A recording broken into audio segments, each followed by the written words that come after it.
কলকাতার পরে আমরা হাওড়া জেলা সম্পর্কে জানবো। পার্শ্ববর্তী জেলা কলকাতার হচ্ছে হাওড়া। তোমাদের হাওড়ার একটি প্রথমে ম্যাপটা দেখিয়ে দিই। এটা হচ্ছে আমাদের হাওড়া জেলার ম্যাপ।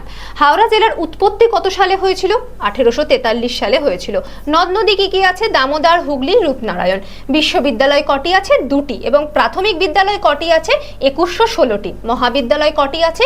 16টি। এবং মাধ্যমিক স্তরের বিদ্যালয় কটি আছে? 300টি।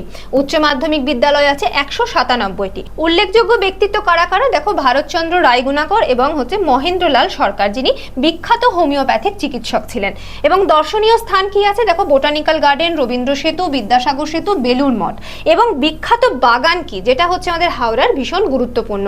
বোটানিক্যাল গার্ডেন কোথায় আছে? শিবপুর। এবং কত সালে হয়েছিল? দেখো, 1787 সালে স্থাপিত হয়েছিল। এই বটগাছ গ্রেট বোটানিক্যাল গার্ডেন, যেটা বিশ্বের অন্যতম সব থেকে বড় বটগাছ। আশা করছি তোমাদের এই ইনফরমেশনগুলো ভীষণ ভালো লেগেছে। যদি ভালো লেগে থাকে অবশ্যই চ্যানেলটিকে সাবস্ক্রাইব করে রেখো।